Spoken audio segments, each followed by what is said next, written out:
Welcome back, folks. It's the Brazil Expat Journal, the BJ you can trust. It's Phil. What's going on, folks? That was a little bit of my intro music. I miss my intro music. I have not been on all of July, folks, as I was on vacation and I was not beat to come up in here and tell you guys how it was during my vacation, which was really boring. For those of you that do not know, São Paulo gets very cold in July. It was extremely cold, so I pretty much just stayed home and worked remotely all of July. So nothing exciting. But now we're back. Now we're back. Things are happening. And I got somebody on tonight that I've been wanting to talk to for a long time on the show, which is Amar. And actually, I've been wanting to talk to him just personally because every time I see him, he's running here and I'm running there. So this weekend, I finally got to meet the brother. He came down to São Paulo. We got to spend a little bit of time together, chat, and real good dude, guys. You're going to really enjoy the show tonight. Before I introduce him, though, I got a little bit of a clip that we recorded at Espaço 337. So for those that don't know, and if you don't know, you should know, that me and two other people down here in Sao Paulo, we opened up a cultural space called Espaço 337. My friend Jordan and his wife Lena, there's Jordan right there. And you can see, man, we're having a bunch of shows down there. We had this one a couple weeks back. Oh, well, that's me introducing, promoing the show. And Amar was there. He was there this weekend. There's a little bit of what went down. This is your last chance. This is the chance you've been waiting for, anticipating for. The metaphor is physical. This is why you did it all. Hard tribulation, racism, humiliation. Okay. Real, pararam novo e ele foi estado autoridades. Homem, respeito, representa a nossa terra, falou mal, foi recurso, tô se ruendo de velha.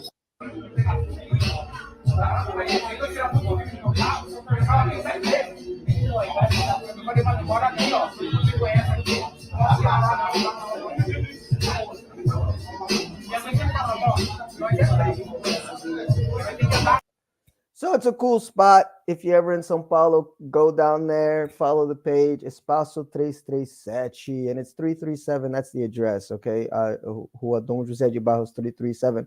But check this out, guys. Get to meet a little bit of Amar through the video, and then he's going to come on and he's going to tell you a whole lot about himself. What's up, Oliver? How are you? Welcome to the show. Watch this, Oliver. Watch this. Here we go. Amar. What's up? Straight from Salvador. And I got a couple questions for you, man. First of all, where are you stationed usually here in Brazil? Where's your main base? So my main base is actually Salvador, Bahia. So like usually around the center, Baja, Pelourinho, over there. That's what I'm sitting. That's my base. Cool. And so for those watching or listening, can you tell a little bit of the pros and cons, Salvador versus São Paulo? Okay.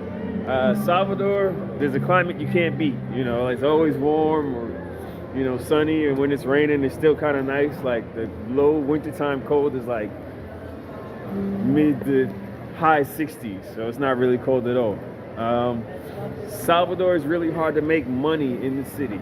It's really, really difficult to make money. So if you're like a digital nomad or you make something online, that's probably the best way to go if you want to live in Salvador.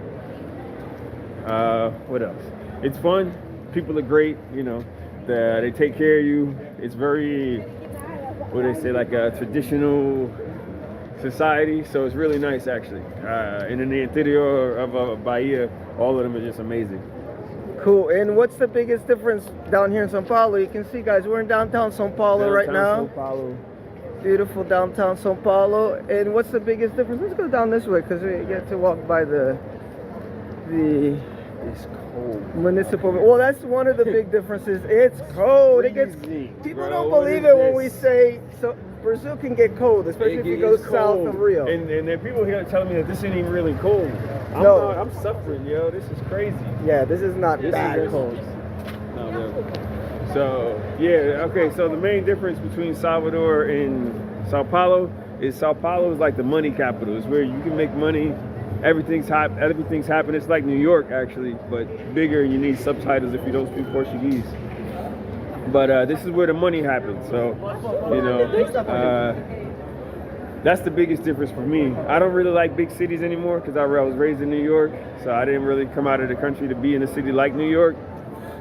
But Sao Paulo is definitely fun. If you're looking for something to do, it's always something to do somewhere, and it's big. Sao Paulo is just huge. And last thing, because my channel is not really for black folks, but I know a lot of black folks listen to the show. So for Afro tourism, folks that really go to Salvador because the population there is mostly black, what would you tell them as advice for coming to Sao Paulo? Because if you look around, guys, it's pretty multicolored down here too. It's definitely a mix. It's definitely a mix. And what would you say to like black folks coming to Sao Paulo, how they can enjoy themselves? Just have an open mind. I say that's basically about anywhere in Brazil. But in Sao Paulo, you can literally find anything you want. You got a huge African community here. Very big. The Black Power movement is actually active here. So you can kind of find whatever you're looking for. If you want a party that's just black people, you can find it. If you want a mixed party, that you can find it. Whatever you're looking for here, it's here. Just make sure you have an open mind. Try to lead that American mind state in America. Like don't be humble and just enjoy with an open mind, and you'll be all right. Cool. Thank you. All right, guys. And with that, I'm going to introduce my brother Amar. And he said something that I repeat so much on this channel. And I want you to start telling us a little bit about that, Amar. Leaving that American mindset behind. What's up, my man? You're live, direct from Sao Paulo. What's up? Yo. Thanks for having me. Thanks for inviting me. It's always good to share my perspective, even though sometimes I think my perspective, is a little warped because I've been here for so long. But it's always good to share what I've been through and my experience with other people, especially people from the States who just have had enough and like they want to go somewhere. So yeah, man, I appreciate you, Phil. Finally got a chance to like actually sit and talk. That's dope. That's what I'm saying, man, because every time this brother came to Sao Paulo before, I swear to you, like I had something to do on the same night. Like I thought he started feeling some type of way. I'm like, I'm avoiding him, but it wasn't like every single time. And then when I got to Salvador, I did get to meet you for like 5 minutes, but you were doing a show too. So you were running, you Yeah, were like going in. And so, but this was like the first time that we actually got to just breathe and get to know each other a little better. And so tell me, you're from Brooklyn, right? Yep. You came down like a question I always ask folks. First question I ask is what put Brazil on the map for you? Man, even that's a long story, bro. But let me say that Brazil kind of chose me. It wasn't that I was looking for a place. Salve Zulu, Paz e Respect. Got the Zulu Nation online. Peace and Uh, respect. Brazil actually was like something that I hadn't thought about, but a bunch of coincidences, made put Brazil on the map for me. So like the first time I ever heard about Brazil, I was 9, and I had to do geographic a geography report, and I had to pick a random state, country, whatever, and I spun the the globe around in the class, and I put my finger on a place, and it was Tocantins. Tocantins is like the northwest Brazil. I think it's close to Colombia, something very huge. Tupi native Brazilian population. So that was what I ended up doing my research on for my project. I was 9, and whatever, Brazil disappeared in my head. Um, and then I got to high school, and you know, from about 12 years old to high school age, I was very involved in the street life, like very, very involved. And it got to the point where my street life would actually was like infringing on my school life. And I got hit with an ultimatum. I was like, either gonna get expelled from school or you can do a capoeira program as like an alternative physical education program. So I was like, okay, I had a week to kind of think about it. So Monday, Peace King. Monday was when they gave me the proposal. They were like, hey, you can do this, capoeira in your free time, when you're not in basketball practice, you're not in class or in lunch, or you can just get to step and kick rocks, kid. And then Wednesday, Tekken 3 came out, which was the first video game that ever showcased capoeira as a fighting art in a fighting Mm. video game with Eddie Gordo. So that was on Wednesday. So Monday they told me about the program, and then Wednesday Tekken 3 came out, and then Friday my brother Bam in New York, he brought me a cassette tape, a VHS tape, not a cassette tape, a VHS tape. And the You're movie showing was your only the age. yeah. No, I'm old. Uh, and the movie was only the strong. I don't know if anybody's familiar with it. I think here in Brazil it was called a Sport Sangrento. But it Oh, was a movie, only the strong. Yeah, it was a movie about capoeira. That's it right I there. With Mark remember Dacascos. this. I remember this. Yeah. And Mestre Amin Santos was the capoeira Mestre in the film. I actually know him too. Peace and respect to him too as well. Um, so my brother handed me this tape on Friday. So like in 1 week it was those three things. And so I ended up like starting to train capoeira, Nice. which put Brazil on the map like in a major way in my life. And then with that, I ended up graduating in the top 5% of my class in high school. And then I continued to train capoeira and got invited to Brazil to represent the United States in a capoeira tournament in Rio. So that's actually how Brazil got put on the map for me. I got you. So you were just a little boy, but then so from a little boy on, you had this idea. I got to get to Brazil. I got to get to Brazil. So when did you first get here? Well, I first got here that year in 1998. Oh, Like damn. this, the school thing happened in '97, Mm-hmm. and then I graduated from high school. Continued to train capoeira. Went to college. I played basketball for 1 year at the Indiana Institute of Technology, Mm-hmm. and then I went back and transferred schools. And then during that time, when I was going to transfer school to go to HSBCU, I got invited to represent the United States in the capoeira tournament out there. So Oh, my shit. my orientation week at school, like I went down, moved my stuff, and then like the first day of the orientation week, I went to my counselor. I was like, "Look, I got an opportunity to go to Brazil for a capoeira tournament, and I'm going. So y'all can deal with it when I come back." Like it wasn't Nice. even like I'm asking if I could go. I was like, "No, I'm going." And And where I'll be was back. this tournament? It was in Rio. It was in Lapa, I imagine. actually. I imagine. Yeah. And what was your first impression when you finally hit the ground? Man, that's a crazy thing because literally when I got off the plane, and I don't know, I'm gonna actually go to Rio this Saturday because I'm DJing Mm-hmm. there.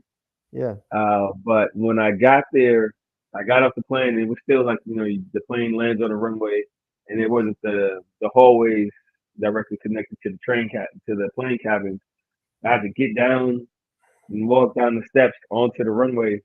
And literally, when I put both feet on the runway, I felt like I felt like this lightness in my body, like the proverbial chip on my shoulder from being a young black man Mm-hmm. growing up in the States just disappeared.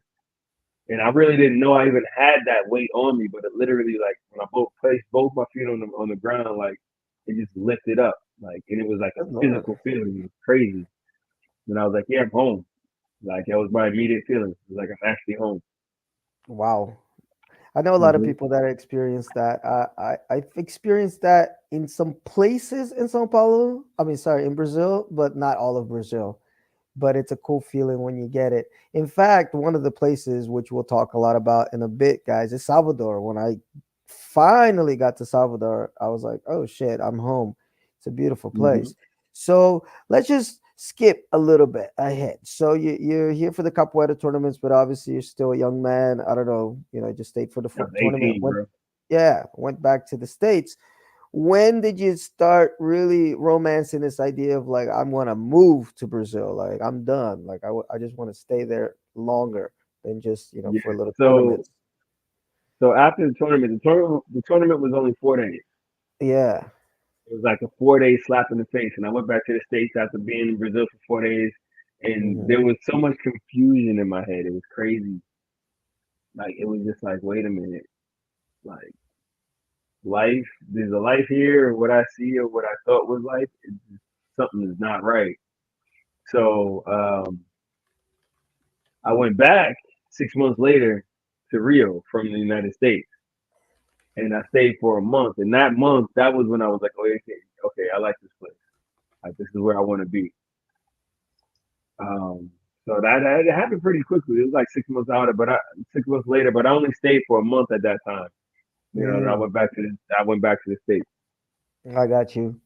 But then when were you able to actually make the move and maybe talk about a little bit of the preparation involved with that? Because a lot of brothers and sisters, they think about coming down here and sometimes they don't prepare, and Yeah. then things can get hairy And down so here quickly. yeah. So one thing I can tell you is I didn't prepare to move down here. Like Uh-huh. I wasn't one of the brothers that like Oh, you're like did the me due then. diligence to figure out what was gonna be needed to Yeah. stay and whatnot to live. And I was just like, I just want to live there. So I went Hmm. through all the BS, and I had to survive here literally. But now, I'm here. So whoever is interested in like coming here, I actually try to help as much as possible. I know the processes of how to get, your CPF, get your R&E. I can help you buy land. Uh, whatever you need, I can basically help you. And if I don't know, if I can help you, I know a guy who can help you. And if he don't know, if he can't help you, we know a guy. Like so, everything gets done. Um, but it was also easier back in the day. So I ended up getting my CPF from like the post office. It was like 5 reais. Hmm. And then since my experience in Brazil, the way it came to me led me to wanting to do social work. I didn't just come here to like to live and get a job and just grow old. I actually came here with a purpose because while I was here when I was younger, I noticed a lot of homeless kids on the street, and since I grew up, like in the street life, but on the flip side of that, I used to teach kids martial arts. When I was 12, I was teaching 9 and 10-year-olds. So I always have my hand in the community and to see like little 5-year-old kids and 8-year-old kids fending for themselves on their own, completely alone, living in the streets, sleeping on the streets. That like affected me a lot. Hmm. You know, I mean, it really like it really That like is very for a loop. shocking. Yeah, that's shocking for a lot of people when they get here. It was shocking for me. Thankfully, it's Mhm. a lot less now, at least in São Paulo. But Yeah, when I first got to the city, that was something. I mean, we've all seen homeless people, we've all seen beggars on the street growing up in the States, but not that many kids, maybe once in a yeah, blue moon. it But was, here it was like every street light, there's like a yeah, 10, 11-year old selling candy. You're like, what the hell? Is it yeah. I mean, back in culture the shock? days, it was like enough homeless children to fill an entire city. Like it was a little small town of homeless kids, Yeah, you know. So yeah. yeah, it was rough, man. It was rough on my psyche. Can you give people It- just a perspective here? What year is this around that you're This doing was this social in work? 1998, 99. No, but when you Like thought when you came night, down for with the social work and all that stuff, like the social programs that you're talking about. man, I came back literally right after. Let's see, Oh, my okay, first yeah, my okay. first time was in '98 for the tournament. Then I came back 6 months later, and Hmm. then I came back in 2000 Oh, to do wow. the Okay, social work. Yeah. I thought it was some years And later. Okay, you're down. no, no, Okay. no. I was like, yo, let's go. And it was funny because I ran into some guy who was a businessman. He was like doing a new backpack company, and I told him about what I Uh-huh. wanted to do, and he actually paid for my ticket. He was like, "Are you serious? You really want to do this?" I was like, "Yeah." He was like, "If you really, really want to do it, I'll pay for your ticket." And I was like, "Oh yeah, for sure." Okay. And it literally, no, it was 2001 when I came back. It was right after the World Trade Center Mm. thing, and everybody's like, "Oh, you're gonna fly still?" I was like, "Yeah." I flew on the 17th, right after that, and I stayed for a year and a half. So my purpose, like I didn't actually build the cultural center. Like we ended up building the cultural center. I think it was 2018 that we built it here. We built it in Bahia. But Mm-hmm. in 2000, 2001, I was actually in Rio, and the homeless kids that I had met those first two times that I was in Rio, I actually was working with them for the whole time, and I was literally, it was like a super intense um, immersion with them because one of the things that I noticed from working with them the second time I was there for the month, I was as a volunteer in a San Martino social project, and I realized that the kids weren't approximating. They weren't getting close to me. They weren't opening up to me because they didn't trust me. Because a guy, this kid's from America. He's a rich kid. He don't know Mm-hmm. nothing.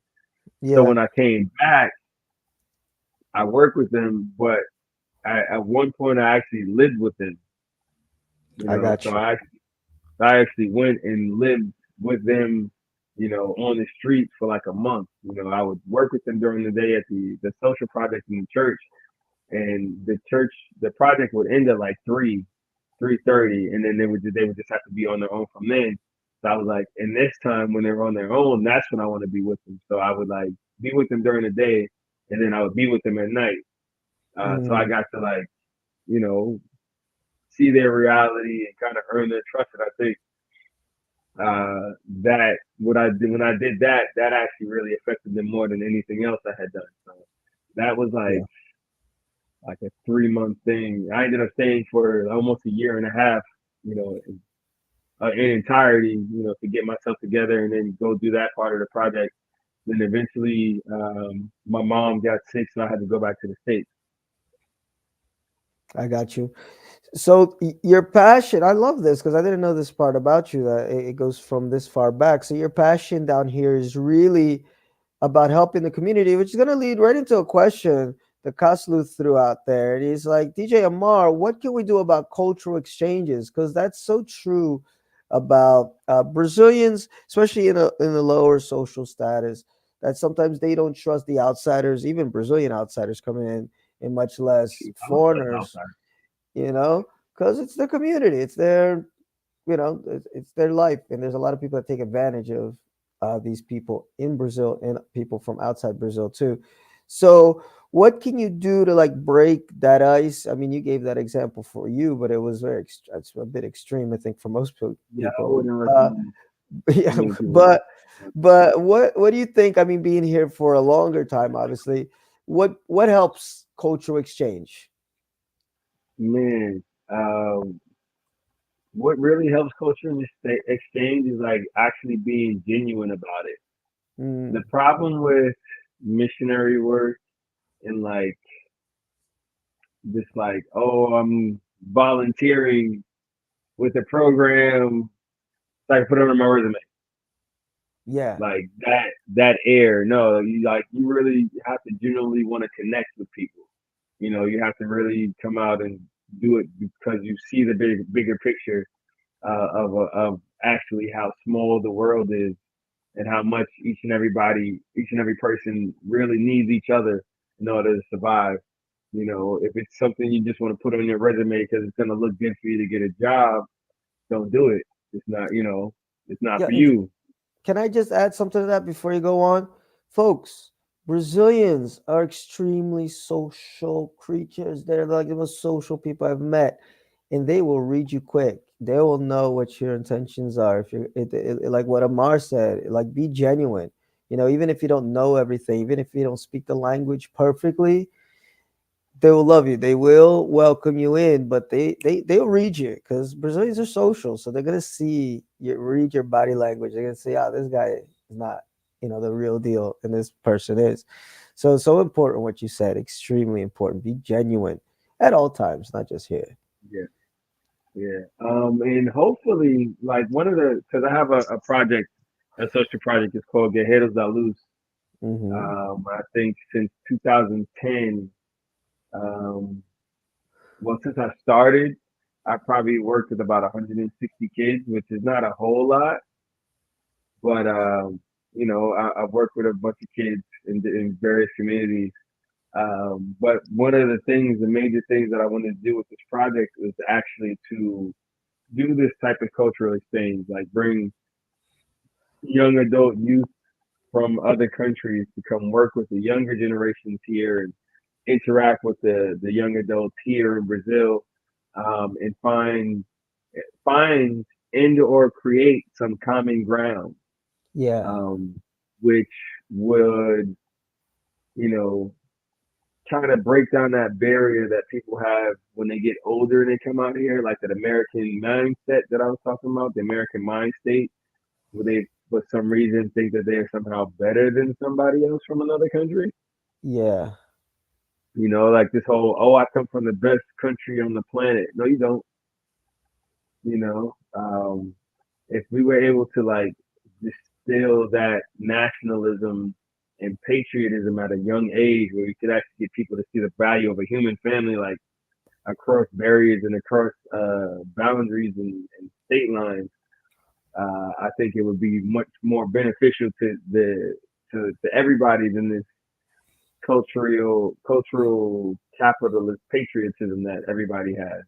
And it's not just Americans, like it's foreigners in general, especially coming from any quote unquote first world country when they come down to an exploited nation. Like, oh, we're better than you, but it's not the case.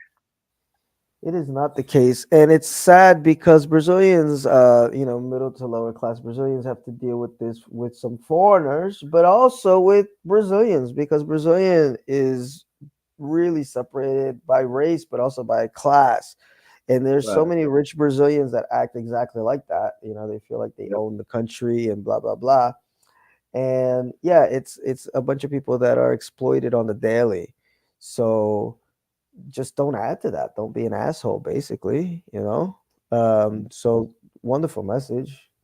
Yeah. Because we can learn so much from each other too. I mean, I've learned to become a better human in Brazil, like Yeah. hundred Oh percent. man, I learned how to share out here, bro. Yes, how to share. Like Oh my sharing God, I'm still not good at it, but sharing a beer, like that was like monumental for me, bro. I Like to know. share a beer, like I paid for this. I This know. is 600. This is 600 milliliters of mine. What do you mean you And, want a and, cup? It and has that five first and a half cups in it. and that first time somebody puts their finger in your fucking plate and you're like, what are you doing? That Yeah, like they're like, oh, okay. Because they want to try what you're having and they want you to try what they're having. And the guy from across the table is putting his plate in your face. You try. You're like, okay, you just go along with it, and it is what it is. It's but great. I can tell you there are seven things. There are several things uh, in Brazil that really, really, really made me love Brazil. Mm-hmm. And it's not what most people think. Although like pretty girls does have something to do with it. Like it's one of the reasons, but it's not like the main thing that really made me go like, oh wow, Brazil is like a Well, run them crazy down. Run them down real quick. thing.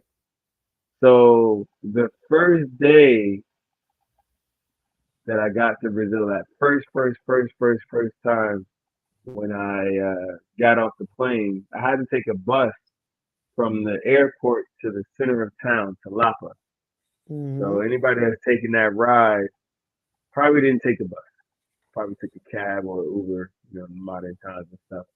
But when I was there, I had enough money to take the bus, and I got on the bus with my big old travel backpack, the hiker's backpack, and the bus is crowded. And this little old lady, she goes, "You want me to hold your backpack?" And I was like, "I just came off a plane from New York." I'm like looking at this lady. I'm like, you can't beat me. I'm like, you can't beat me up. What? You got some nerve. You don't try to rob me from my bag. And I look around and it doesn't look like anybody's with her. She's like, no, I can hold your bag. You know, because Oh, you cut out. He cut out a little bit, guys. But the people, I think what his story is getting to is the people will make you stay in Brazil because it's some of the most amazing people you'll meet. As you stay here longer, you figure that it's not all as rainbows and flowers as it seems, and you got to watch out for some people that they'll use that congeniality that's like natural to Brazilians to maybe try to get one over on you. But for the most part, no. I mean, the people here are wonderful. Uh, they're very hospitable. Like Amar said, if you show that you're genuine and oh, I think he logged in with another device here. Here we go. There he is. What's that that? was weird. Let me try to remove the other Yeah, one. kick one of me out. Kick from studio. Oh, here we go. We got Oliver is asking here for an American looking to relocate long term. Where would be a great entry point in Bahia? So let's do this. Amar, do the short version because I'm curious about these 7 things, but do the short version of the 7 things. And then let's get to Oliver's question because that's a really good question. But I'm curious about these 7 things. You're talking about the lady trying to grab your bag in the Yeah, so bus. basically, I'm gonna just put it all together. People here are Yeah. nice, bro, and Okay. genuine. Like really, That's if somebody says, "Hey, I want you to come to my house and eat dinner," it's not like they're just saying it because it's a cordial, nice thing to say.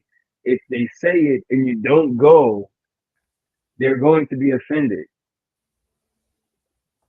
Uh, or like I went to a family friend of a friend of mine. Like I didn't know the people at all. They were really poor, lived in a really simple apartment, and they didn't have a lot of food, and I could see it. It was a man and his wife, and they had 3 kids. And I came to the door, and they were like, "Hey, are you hungry?" I was like, I'm looking around this house. I'm like, "Nah, I'm not hungry. I was a little hungry, but I'm like, y'all don't have a lot of food, so I'm not gonna try to take from what you got." He was like, "No, it's okay. If you're hungry, here's a plate." And he literally gave me a plate of beans with some farinha. They didn't have rice. They only had beans.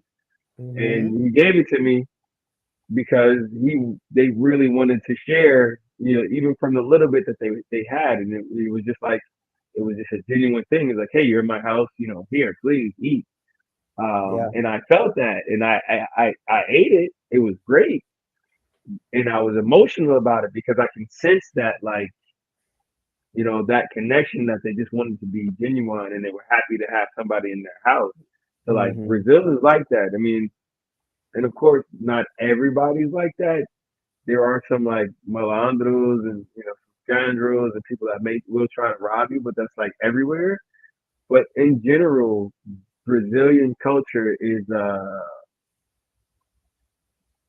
They're hospitable. how yeah, hospitable. I was gonna say Extremely aconchegante, but hospitable. I don't know what that means in English. I can't translate What is that word? that. Aconchegante. Oh, Yeah, yeah. It's like hospitable, like it's a cozy kind of feel to yeah, them. Yeah. Like when the States we talk about Southern comfort, like that Southern yeah, like that, hospitality, you know? like super It- southern comfort. yeah, yeah. It's a really nice thing. And guys, it's exactly when you were offline, I pretty much said that I think that's what he's getting to, and everything you said is exactly what I had said. So there's confirmation, y'all. Yeah, The yeah. People people make here, Brazil, bro. yeah, people make Brazil and the food, of course. Yeah, the Um, food. What food makes the let's people? exactly. Let's go with Oliver though, because Oliver was thinking about Bahia. What's a good entry point in Bahia? I would say Salvador, of course. If you're gonna go anywhere Uh-huh. to start, go to Yeah. Salvador because you get a good mix of everything. And then Mhm. from Salvador, you can kind of take trips to different places in Bahia and see what they're like. Um, so you can find a place that interests you or that you feel comfortable in and received in. Uh, but yeah, Salvador's a good place to start. Yeah. Salvador Bahia, beautiful place, Yeah. and it probably looks like that right now, nice and warm and sunny. People going to the beach, jealous of Yeah. all of them. Oh yeah, and I would even say, I mean, because when I went there, I stayed in Baja, and that's a pretty nice neighborhood to like for a first timer to like get around. You Yeah. know, That's it's why I live. Actually, yeah, Baja is a touristy neighborhood, but it's yeah, really good because it's actually really central to everything. You got the beach yeah, right there, so that your daytime you can spend at the beach, and then nighttime, evening, you just take a quick Uber ride or a quick bus ride, and you can pretty much get anywhere from there. yeah, and it's relatively safe. I felt really safe. I walked around at night like by myself a bunch of times, like 1, 2 in the morning. I was okay. I didn't feel any threat of anything, but it is a touristy place. So if you look like a tourist, I think that's the key there. Because Yeah, I had a yeah. bunch of people say, "Oh, you're from here? Are you from here? Are you from here?" I'm like, "No, no, no."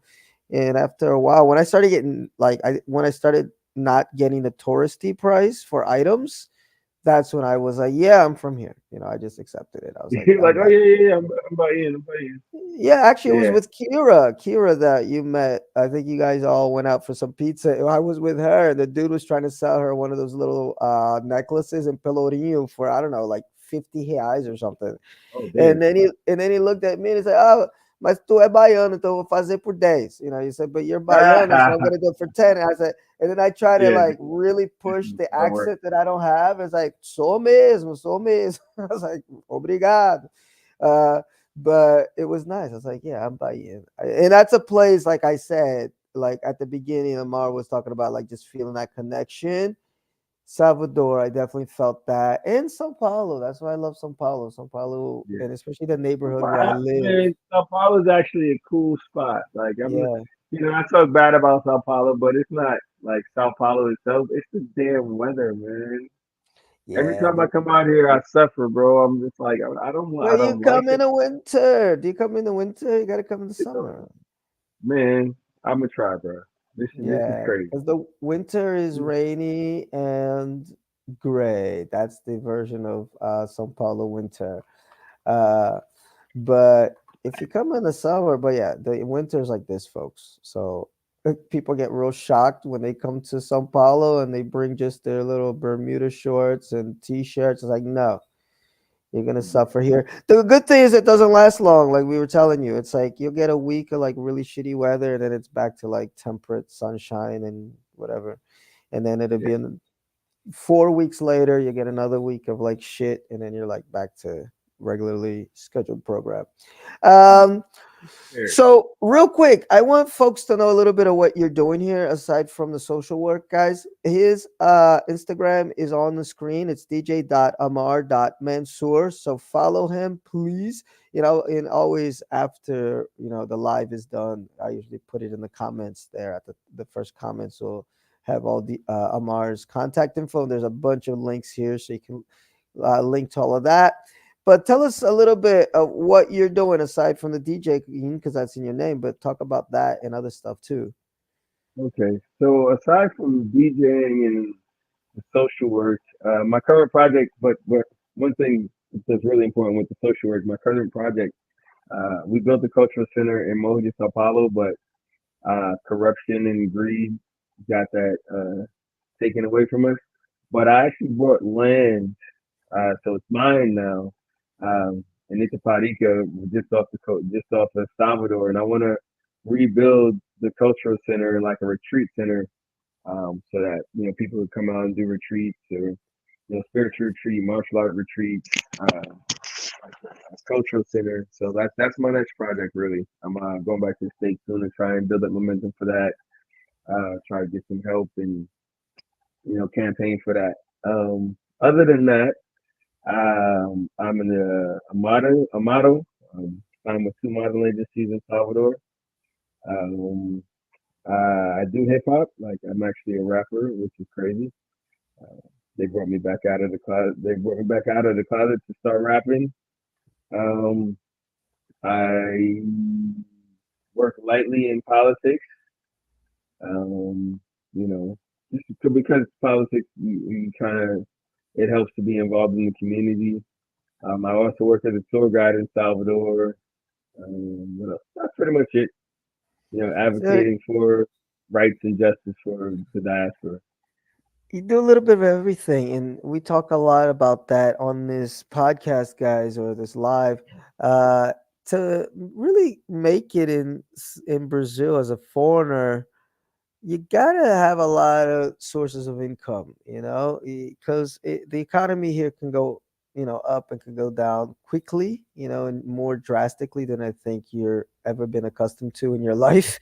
So you gotta have your hat, a lot of your hands in many, many, many little things, and it's great though because you get to network so much. But I have like 4 or 5 different versions of me, which is Yeah, great, depending on what I do, what I'm doing. Um, but cool, cool, cool. But you also work with massage therapy, right? yeah, that's Can you talk true. I a little forgot bit to about mention. that? Yep. Yeah. So I've been doing massage about 25 years. Mm-hmm. And I didn't really start taking it thinking about it professionally as a career until 2012 when I was here in Brazil and I actually didn't have a job. But my girlfriend was a massage therapist, Mm-hmm. and she got called to do a couples massage. So a guy and his wife, they wanted to get them massage at the same time, and she couldn't find anybody to do the massage with her. And I was like, well, I know how to do massages. She was like, well, okay, well, let's do this one. And then I did the massage to the guy's wife, and she was just like, wow, that's the most amazing massage I ever had. And my girl just looked at me like, why don't you have a job? So ever since then, I've actually been working as a massage therapist. So I do travel around Brazil, offering massages, kind of to like pay for the traveling and everything. But yeah, I've been doing massage therapy for 25 years now. Nice, Yeah. nice. So another masseuse, a friend of the show, because we've had Renee on a bunch of times, and also you teach capoeira, correct? Yes. I teach capoeira. Um, Probably about the same time, but maybe like a year longer than I've been doing massage. I've been involved in capoeira. I started teaching.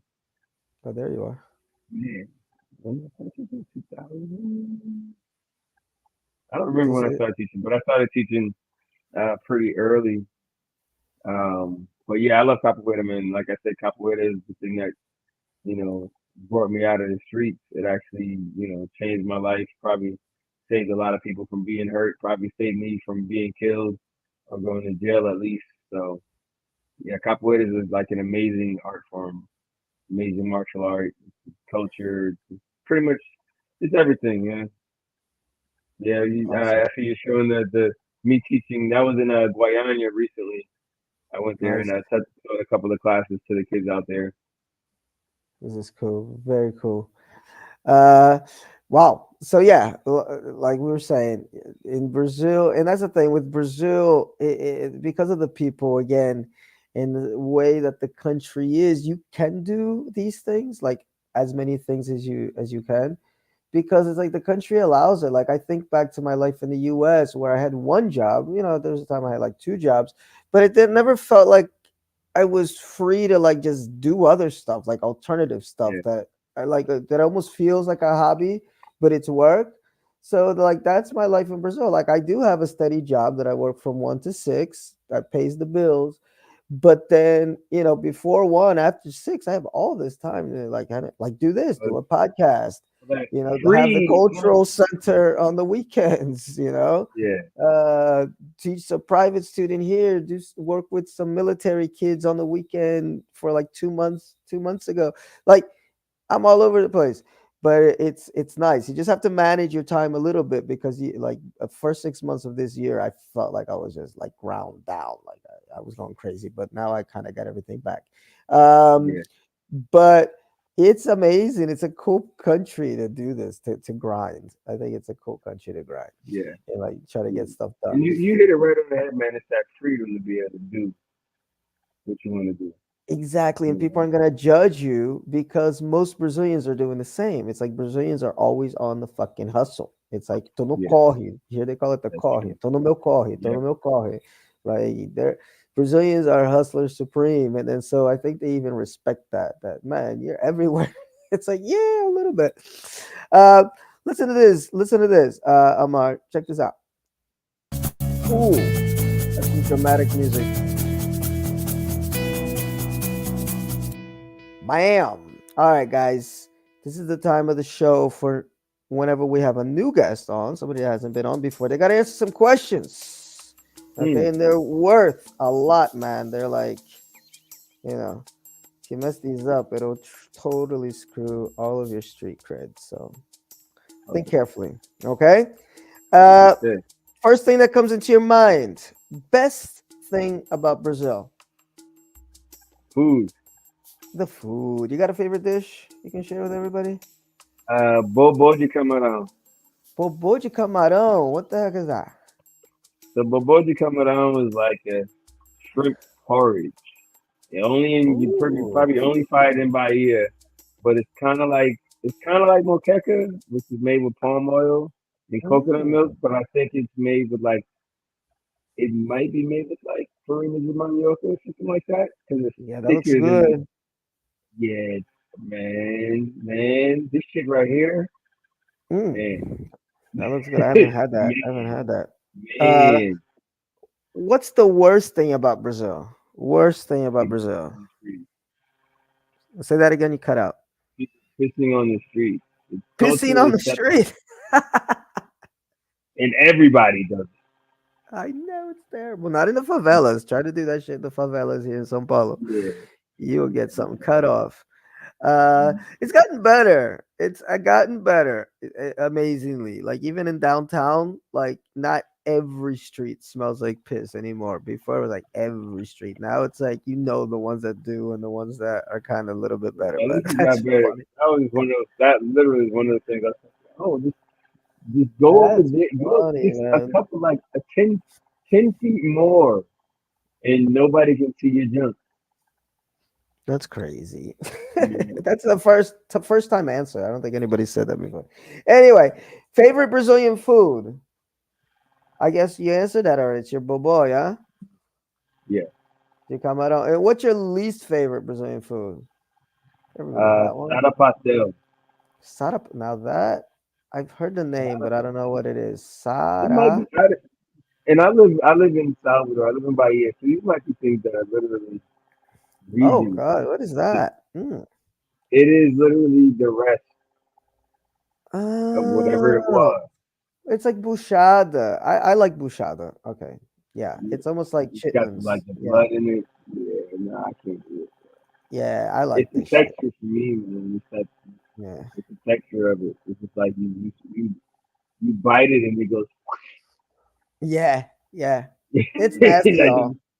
yeah, It's no, I nasty. can't. But if you I like can't fuck chitlins, with I know a lot of people don't like chitlins. I do. And so if you like chitlins, you might like this. But it's nasty. And don't be in the same room when it's being made. Just like with it. chitlins. Don't be in the same room or even in the same house. Just like leave for the weekend. Uh let me wait up. Just a couple comments here before we continue with the quiz. Amar, I've already seen a class by KRS1 talking about very good fees for beginner DJs and MCs in the USA. And we know that the other elements also earn more than the dollar. This could transform the reality of Brazilian hip hoppers. This is true. That's a connection. Musical guys, the musical connection is, I think, the most important. And there's been so much in the last. Brazilians are very Yeah, open to it.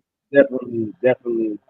Yeah, I think the cultural exchange. I know Kazu mentioned that he talked about how it can affect the cultural exchange. I think the cultural exchange is in the crust that spot where music and physical expression cross.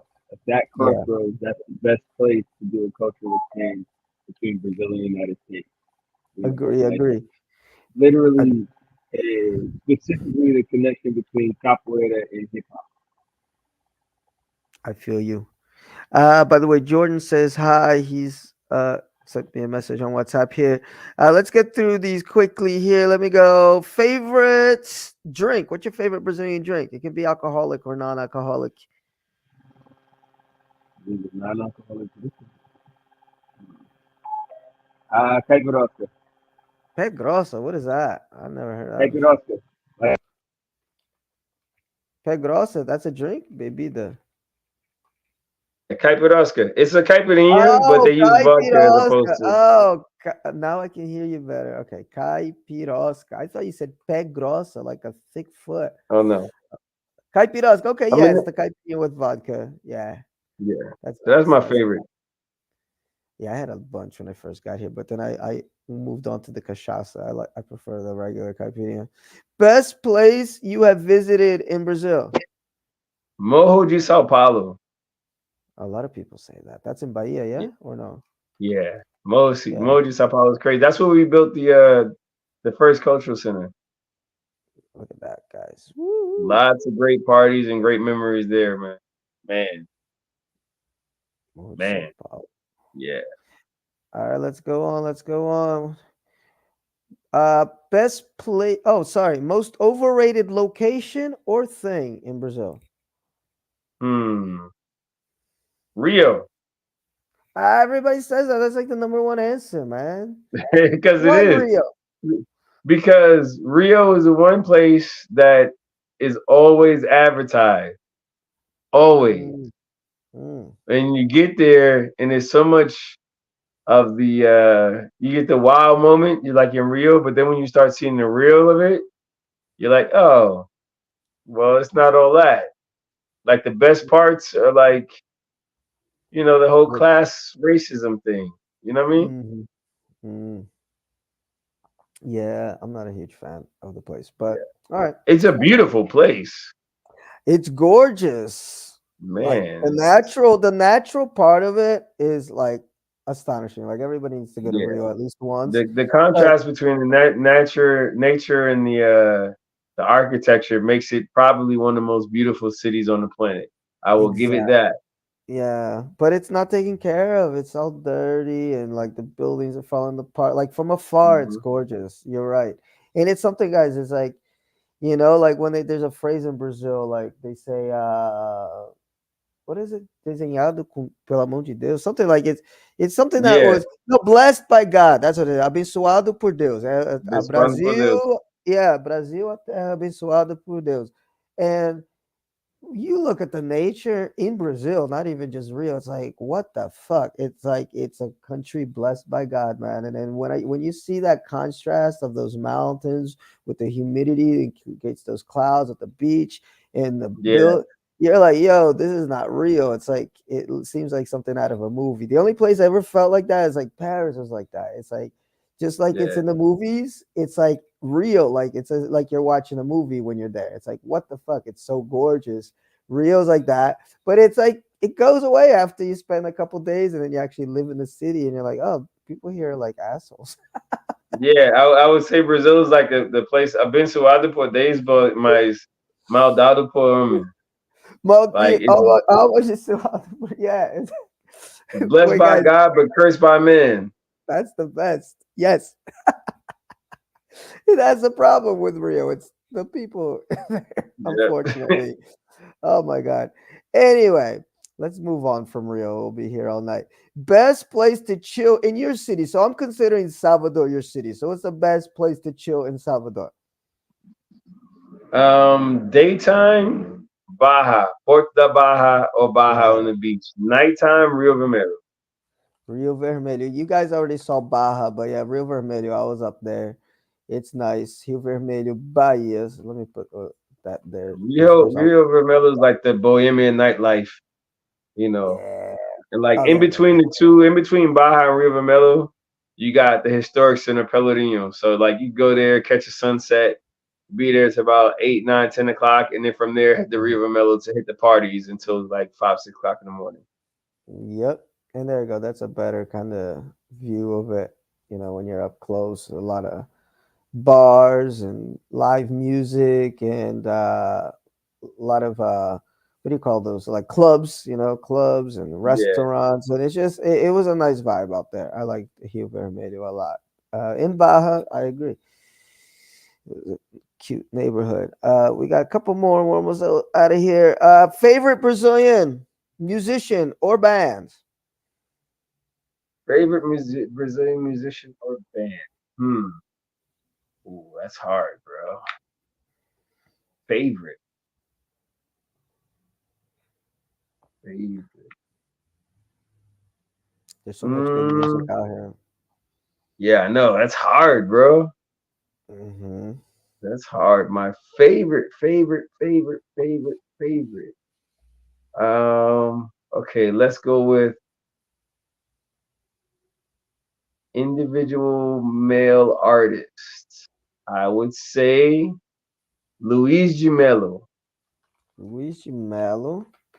He's really wait. That's not him. No, Luigi that's not Mello, him. cantor. I think How do you spell his name? I think it's Dimelo. You could just put Gemelo, it should come up. Oh, is it Melodia? Luis Melodia. Is that who you No, mean? no, Luis Uh, Gemelo. oh wait, I gotta find this guy because he's great. Luis Melodia. He passed away. What do we say? Luis G Mel Dimelo. G I Melo. Melo. We can't find this guy. Huh. Interesting. So yeah, well, yeah, we just Well, got a bunch there's of a guy old called white. Gemelo. I'll have to check it out again. It might be Uh, DE, might be well, DI, yeah, but he's only got two he was only got two albums, but like I listened to it today as if it was made like it was made yesterday. He's an amazing artist. And female artists, I'm actually partial to Flora Matos. Flora Matos I like. Yeah, she's a Brazilian rapper. Yeah, I got a she's couple of cool. her I actually met songs her a saved. long time ago. And I Cool, saw her cool, on cool. Saturday. She recognized me. Yeah, she had a couple hits. She's Hmm. cool. Let's see, and then to round it all out, what's a word of advice for future visitors to the country? Be water. Be water. Be Yeah, water. If you don't know what perfect. that means, go look up Bruce Lee. I'm not gonna explain the Yes, whole just go thing. on YouTube. Go on YouTube, y'all. YouTube is your friend. But yes, I agree with that because Brazil is water, you know, Hmm. and you Brazil is will, Oshun. yeah, Oshun and Yemanja. So yeah, Brazil is water. great. Listen, thank you so much for coming on. Okay, it's about to be an hour, so we're right on schedule. So I want to thank you so much for being on. I want to thank you for coming to the spot on Saturday, doing the show. We had a good crowd over there, beautiful vibes, and we're on the same, wavelength because like what me, Bishop, and Leonard are trying to do is what you're trying to do, which is just connect people. So, folks, when you come to Brazil, make that connection. It's the most Hmm. beautiful thing when we're in that spot and like I said, same thing with this podcast, same thing with the spot. Like we don't promote it as a black space. And there's white folks that come in Japanese, but it's majority black, and they just know like we got a spot downtown that can connect us with our people. But what's more Yeah, beautiful than that is that it's connecting, it's the diaspora connection because we got a lot of black Brazilians that are connecting with American Brazilians, American blacks. And I love that exchange, because it wasn't always like that when I first came down to Brazil. It wasn't there yet, and sometimes there was a little bit of even like a resistance because yeah, historically America has come to Latin America to help, quote unquote, and only fuck things up. So yeah, they already have a mistrusting eye when even with black folks coming down here trying to tell them about Malcolm X and this and that, and they're like, no, we'll figure our own shit out. But it seems like that's changing, and Brazilians have so much to share with Americans that can help with the struggle and get to where we need to be. And Americans have so much to share with Brazilians about that same thing. So that's what we're trying to do. We're trying to continue exactly. that connection. So thank you for what you're doing, man. It's beautiful. No doubt, man. Appreciate you having me on. All It's right. important. So for sure. So guys, don't forget check the comments to like connect with Amar on his Instagram and all that jazz. I'm just gonna play a little outro music and we're out, brother. All right. And I want to thank everyone. This is when I'm supposed to do my NPR voice here. So thank you, everyone, for listening to the Brazil Expat Journal, the BJ you can trust. I'm not sure when I'll be back on because I'm really busy, but be sure that I will be here and I will be on. Follow me on Instagram, Phil underline in Brazil. Like and subscribe to the page. I should have said that at the beginning. And connect. So if you want to find out what I'm doing on a daily, go on Phil in Brazil on Instagram or Espaço 337 in DJ Amar Mansoor. We're out, people. Love you. Yes, sir.